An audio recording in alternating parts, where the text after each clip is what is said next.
ಒಕ್ಕೂಟದ ವತಿಯಿಂದ ಇವತ್ತು ವಿಶೇಷವಾಗಿ ರಾಜ್ಯ ಮಟ್ಟದಲ್ಲಿ ಒಂದು ಪತ್ರಿಕಾಗೋಷ್ಠಿಯನ್ನು ಮಾಡಬೇಕು ಅಂತಕ್ಕಂಥ ವಿಚಾರದಲ್ಲಿ ನಮ್ಮ ಬಲಗೈ ಸಮುದಾಯಗಳ ಒಕ್ಕೂಟದ ಎಲ್ಲ ಹಿರಿಯರು ಮತ್ತು ನಾಡಿನ ಎಲ್ಲ ಸಮುದಾಯದ ಮುಖಂಡರುಗಳನ್ನೆಲ್ಲರೂ ತೀರ್ಮಾನ ಮಾಡಿ ಇವತ್ತು ಒಂದು ವಿಶೇಷವಾಗಿರ್ತಕ್ಕಂಥ ಪತ್ರಿಕಾಗೋಷ್ಠಿಯನ್ನು ಕರೀಬೇಕು. ಇದೇ ತಿಂಗಳು 25ನೇ ತಾರೀಕು ಫ್ರೀಡಂ ಪಾರ್ಕ್ನಲ್ಲಿ ಲಕ್ಷಾಂತರ ಜನಗಳು ಇವತ್ತು ರಾಜ್ಯಾದ್ಯಂತ ಬರ್ತಾ ಇದ್ದಾರೆ. ಅವತ್ತೊಂದು ಬೃಹತ್ ಪ್ರತಿಭಟನೆಯನ್ನು ಹಮ್ಮಿಕೋಬೇಕು, ಸರ್ಕಾರಕ್ಕೆ ಒಂದು ಎಚ್ಚರಿಕೆಯನ್ನು ಕೊಡಬೇಕು ಅನ್ನೋ ದೃಷ್ಟಿಯಿಂದ ಈ ಒಂದು ಪತ್ರಿಕಾಗೋಷ್ಠಿಯನ್ನು ಕರೆಯಲಾಗಿದೆ. ಬಂಧುಗಳೇ, ಒಳ ಮೀಸಲಾತಿಯ ವಿಷಯದಲ್ಲಿ ಈಗಾಗಲೇ ಕರ್ನಾಟಕ ಸರ್ಕಾರ ಹಲವು ಎಡರು ತೊಡರುಗಳನ್ನ ಇವತ್ತು ನೋಡ್ತಾ ಇದ್ದೀವಿ. ಈ ಒಳ ಮೀಸಲಾತಿ ಅಂತಕ್ಕಂಥದ್ದು ಸಂವಿಧಾನದಲ್ಲಿ ಇದಕ್ಕೆ ಅವಕಾಶ ಇಲ್ಲ.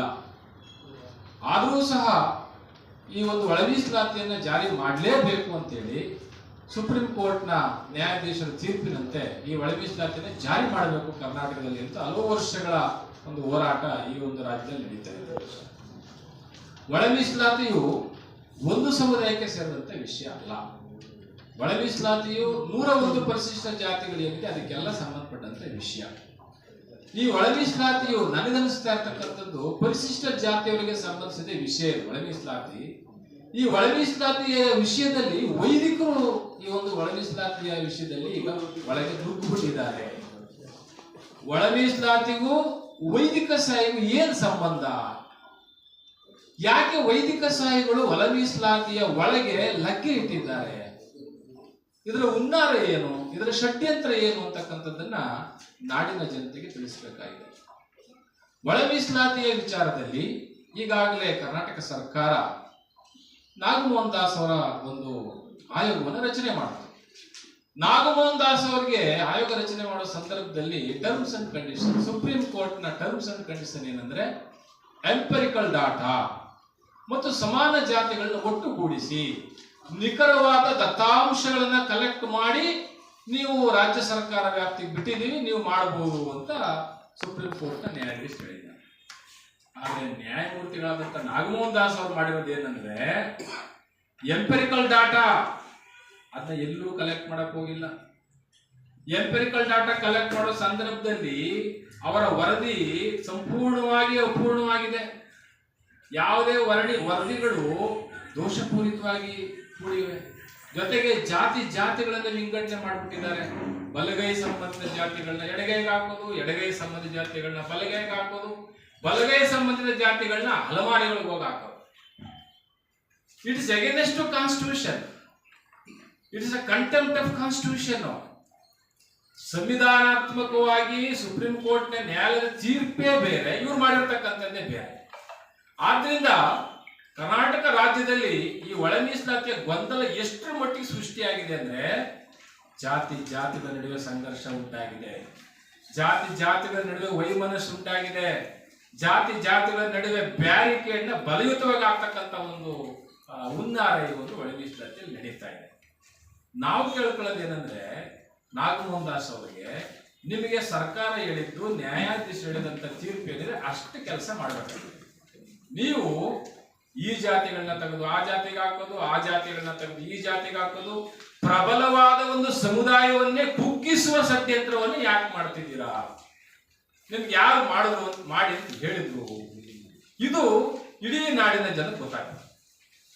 ಈ ಒಳ ಮೀಸಲಾತಿ ಅಂತಕ್ಕಂಥ ಏನು ಒಳ ಸುಳುವುಗಳಿದೆ, ಒಳ ಮೀಸಲಾತಿಯ ಒಳಸಂಚುಗಳಿದೆ, ಈ ಒಳಸಂಚುಗಳನ್ನ ಯಾರು ಎಲ್ಲಿ ಯಾವಾಗ ಮಾಡಿ ಈ ಒಂದು ಸಮುದಾಯಗಳನ್ನ ತುಳಿಬೇಕು ಅಂತಕ್ಕಂಥದ್ದನ್ನ ರಾಜಕೀಯವಾಗಿ ಆರ್ಥಿಕವಾಗಿ ತುಳಿಬೇಕು ಅಂತಕ್ಕಂಥ ಷಡ್ಯಂತ್ರ ಮಾಡಿದ್ರೆ ಅನ್ನೋದು ನಮಗೆ ಗೊತ್ತಾಗಿದೆ. ಕರ್ನಾಟಕ ಸರ್ಕಾರ ಅಥವಾ ಯಾವುದೇ ಸರ್ಕಾರ ಸಾಮಾಜಿಕ ನ್ಯಾಯ, ಸೋಷಿಯಲ್ ಜಸ್ಟಿಸ್, ಮೊದಲು ನ್ಯಾಯ, ಪ್ರಿಯಾಂಬಲ್ ಅಲ್ಲಿ ಏನಿದೆ ಅಂದ್ರೆ ಮೊದಲು ನ್ಯಾಯ, ಆಮೇಲೆ ಸಮಾನತೆ, ಸೋದರತೆ, ಸಮಗ್ರತೆ, ಭಾತೃತ್ವ. ನ್ಯಾಯವನ್ನ ಕೊಡಬೇಕಾದಂತ ಜಾಗದಲ್ಲಿ ಅನ್ಯಾಯವನ್ನ ಮಾಡಿಟ್ರೆ ಹೇಗೆ ಆ ವರದಿಯನ್ನು ಒಪ್ಪಿಕೊಳ್ಳೋದು? ಆದ್ರಿಂದ ಇಡೀ ರಾಜ್ಯಾದ್ಯಂತ ಈ ನಾಗಮೋಹನ್ ದಾಸ್ ಕೊಟ್ಟಿರ್ತಕ್ಕಂಥ ಅಪೂರ್ಣ ವರದಿಯನ್ನ ಅಥವಾ ಏನು ಜಾತಿಗಳ ನಡುವೆ ಸಂಘರ್ಷ ತಂದಿರತಕ್ಕಂಥ ಈ ಒಂದು ವರದಿಯನ್ನ ತಿರಸ್ಕರಿಸಬೇಕು. ಯಾಕೆಂದ್ರೆ ನಾಗಮೋಹನ್ ದಾಸ್ ಅವರ ವರದಿಯಲ್ಲಿ ಅವರೇ ಬರ್ಕೊಂಡಿದ್ದಾರೆ, ನನ್ನ ವರದಿಯನ್ನು ಪುರಸ್ಕರಿಸಿ, ನನ್ನ ವರದಿಯನ್ನು ಪರಿಷ್ಕರಿಸಿ, ನನ್ನ ವರದಿಯನ್ನು ತಿರಸ್ಕರಿಸಿ ಅಂತ ಬಂದಿದ್ದಾರೆ. ಈಗ ನಾವು ಕರ್ನಾಟಕ ರಾಜ್ಯ ಬಲಗೈ ಸಮುದಾಯಗಳ ಒಕ್ಕೂಟದ ವತಿಯಿಂದ ಅವರು ಏನು ಪದ ಬಳಸಿದ್ದಾರೆ, ನನ್ನ ವರದಿಯು ಅಂತಿಮವಲ್ಲ, ನನ್ನ ವರದಿಯನ್ನು ಪುರಸ್ಕರಿಸಬಹುದು ಅಥವಾ ಪರಿಷ್ಕರಿಸಬಹುದು ಅಥವಾ ತಿರಸ್ಕರಿಸಬಹುದು ಅಂತ ಬರೆದಿದ್ದಾರೆ. ಅದರಿಂದ ಕರ್ನಾಟಕ ರಾಜ್ಯ ಬಲಗೈ ಜಾತಿಗಳ ಒಕ್ಕೂಟದ ವತಿಯಿಂದ ಅದನ್ನು ತಿರಸ್ಕರಿಸಿ. ಯಾಕೆ ತಿರಸ್ಕರಿಸಿ ಅಂತ ಹೇಳ್ತಾ ಇದೀವಿ ಅಂದ್ರೆ ಅದು ಅಪೂರ್ಣವಾಗಿದೆ.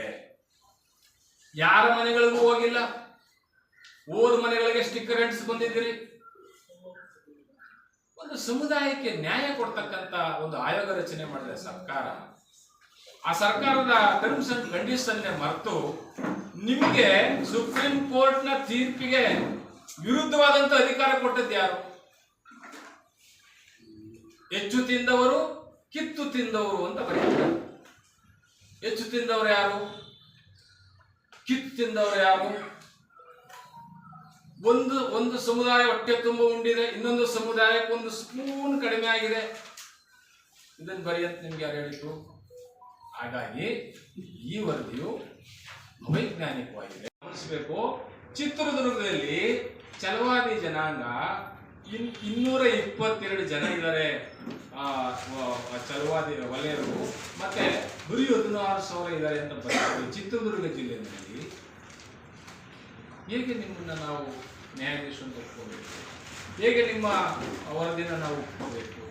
ಹಾಗಾಗಿ ಎಲ್ಲಾ ಜಿಲ್ಲೆಗಳಲ್ಲೂ ನಮ್ಮ ಈ ಸಮುದಾಯವನ್ನು 1 ಲಕ್ಷ 1.5 ಲಕ್ಷ ಕಡಿಮೆ ಮಾಡಿ ನೀವು ವರದಿಯನ್ನ ಸರ್ಕಾರ ಕೊಟ್ಟಿದ್ದೀರಾ. ಹಾಗಾಗಿ ಇದು ಸಮುದಾಯಕ್ಕೆ ಮಾಡೋ ದ್ರೋಹ ಅಲ್ಲ, ಸಂವಿಧಾನಕ್ಕೆ ಮಾಡೋ ದ್ರೋಹ, ನ್ಯಾಯಪೀಠಕ್ಕೆ ಮಾಡತಕ್ಕಂಥ ದ್ರೋಹ, contempt constitution, contempt supreme court orders. ಹಾಗಾಗಿ ಈ ವರದಿಯನ್ನ ತಿರಸ್ಕರಿಸಬೇಕು ಅಂತಕ್ಕಂಥದ್ದನ್ನ ನಾವು ಮೊದಲು ಈ ಒಂದು ಸರ್ಕಾರಕ್ಕೆ ಒತ್ತಾಯ ಮಾಡ್ತಾ ಇದ್ದೇವೆ.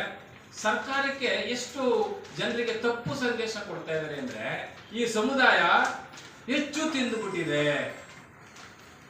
ಮಾಧ್ಯಮದ ಮಿತ್ರರೇ, ನಿಮ್ಮ ಮುಂದೆ ನಾನು ತರ್ತಾ ಇದ್ದೇನೆ, ಈ ಸಮುದಾಯ ಏನು ಬಲಗೈ ಸಮುದಾಯ ಇದೆ, ಈ ಸಮುದಾಯ ಸ್ವತಂತ್ರ ಬಂದಿನ ಇಲ್ಲಿವರೆಗೂ ಈ ಸಮುದಾಯ KPSC ನಲ್ಲಿ ಒಬ್ಬರು ಅಧ್ಯಕ್ಷರಾಗಿಲ್ಲ. ಬಲಗೈ ಸಮುದಾಯದ ಒಬ್ಬ KPSC ಅಧ್ಯಕ್ಷರಾಗಿಲ್ಲ ಇಲ್ಲಿವರೆಗೂ.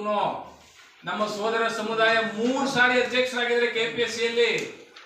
ಕರ್ನಾಟಕ ಸರ್ಕಾರದಲ್ಲಿ ಮುಖ್ಯ ಕಾರ್ಯದರ್ಶಿ ಆಗಿದ್ದಾರೆ ನಮ್ಮ ಸೋದರ ಸಮುದಾಯ. ಈ ಸಮುದಾಯ ಬಲಗೈ ಸಮುದಾಯ ಒಬ್ಬ ಮುಖ್ಯ ಕಾರ್ಯದರ್ಶಿ ಆಗಿದೆ ಇಲ್ಲಿವರೆಗೂ. ಸರ್ಕಾರದಲ್ಲಿ ಅಪರ ಕಾರ್ಯದರ್ಶಿಗಳು 4 ಜನ ಆಗಿದ್ರು ನಮ್ಮ ಸೋದರ ಸಮುದಾಯ. ಆದ್ರೆ ನಾವು ಇದುವರೆಗೂ ಒಬ್ರು ಅಪರ ಕಾರ್ಯದರ್ಶಿಗಳಾಗಿಲ್ಲ ಬಂಧುಗಳೇ. ನಮಗೆ ಹೆಚ್ಚು ತಿಂದವರು, ಹೊಟ್ಟೆ ತುಂಬ ತಿಂದವರು ಅಂತ ಬರೀಲಿಕ್ಕೆ ನಿನಗೆ ಹೇಗೆ ಮನಸ್ಸು ಬರ್ತು? ಹೇಗೆ ನೀನು ನ್ಯಾಯಾಧೀಶರಾಗಿ ಕೆಲಸ ಮಾಡಿದ್ದೀರಾ? ಸರಿಯಾದ ಸರ್ಕಾರಿ ಅಂಕಿಅಂಶಗಳನ್ನ ಗಮನದಲ್ಲಿ ಇಟ್ಕೋಬೇಕಲ್ವಾ? ನಮ್ಮ ಸೋದರ ಸಮುದಾಯ 4 ಜನ ಹೈಕೋರ್ಟ್ ಜಡ್ಜ್ಗಳಿದ್ರು, ಚೀಫ್ ಜಸ್ಟಿಸ್ ಆಗಿದ್ದಾರೆ ಅವರು. ನಾವೆಲ್ಲೂ ಹೇಳಿಲ್ಲ, ಖುಷಿ ಪಡ್ತಾ ಇದೀವಿ, ಸಂತೋಷ ಪಡ್ತಾ ಇದೀವಿ. ಆದ್ರೆ ಮಾಧ್ಯಮದಲ್ಲಿ, ಸಾಮಾಜಿಕ ಜಾಲತಾಣದಲ್ಲಿ ಇವರು ಅಷ್ಟು ತಿಂದುಬಿಟ್ಟಿದ್ದಾರೆ, ಇಷ್ಟು ತಿಂದುಬಿಟ್ಟಿದ್ದಾರೆ, ಎಲ್ಲ ಅವರೇನೆ. ಅರೆ ಅಲ್ಲಿ ಪಿ ರಾಚಯ್ಯ ಇದ್ರೆ, ಎನ್ ರಾಚಯ್ಯ ಇದ್ರು, ಅಲ್ಲಿ ಬಸಲಿಂಗಪ್ಪ ಇದ್ರೆ, ಅಲ್ಲಿ ನರಸಿಂಹಮೂರ್ತಿ ಇದ್ರು, ಅಲ್ಲೊಬ್ರು DC ಇದ್ರೆ, ಇಲ್ಲಿಬ್ರು DC ಇದ್ರು.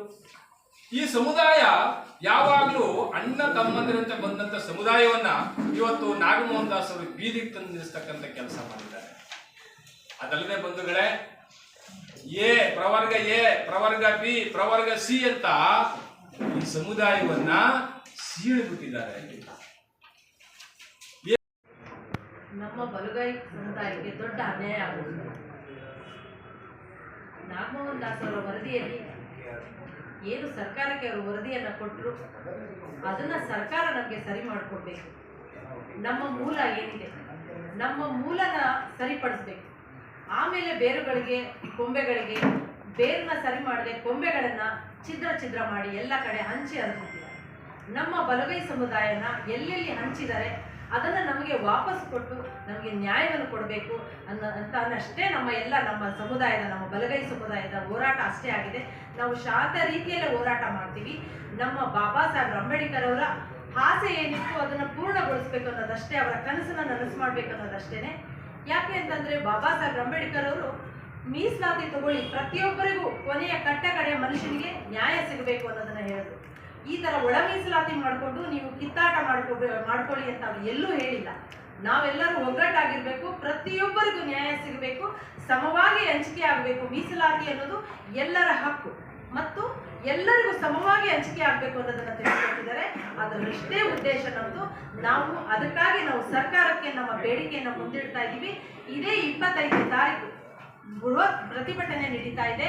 ಫ್ರೀಡಂ ಪಾರ್ಕ್ ಅಲ್ಲಿ ಬೃಹತ್ ಪ್ರತಿಭಟನೆ ನಡೀತಾ ಇದೆ. ಇಡೀ ನಮ್ಮ ರಾಜ್ಯದ ಎಲ್ಲ ನಮ್ಮ ಬಲಗೈ ಬಂಧುಗಳಿಗೆ ನಾನು ಈ ಮುಖಾಂತರ ಮನವಿ ಮಾಡ್ಕೊಳ್ತೀನಿ, ಪ್ರತಿಯೊಂದು ಮನೆಯಿಂದನೂ ಎಲ್ಲರೂ ಬನ್ನಿ, ನಿಮ್ಮ ಅಸ್ತಿತ್ವವನ್ನು ಉಳಿಸ್ಕೊಳ್ಳಿ, ನಿಮ್ಮ ಹಕ್ಕನ್ನು ಪಡ್ಕೊಳ್ಳಿ ಅಂತಾನೆ ನಾನೆಲ್ಲ ನಮ್ಮ ಬಂಧುಗಳಿಗೆ ಈ ಮುಖಾಂತರ ಮನವಿ ಮಾಡ್ಕೊಳ್ತೀನಿ. ಪ್ರತಿಯೊಬ್ಬರು ಬಂದು ನಿಮ್ಮ ಹಕ್ಕುಗಳನ್ನು, ನಿಮ್ಮ ಅಸ್ತಿತ್ವವನ್ನು ಉಳಿಸ್ಕೊಳ್ಳಿ.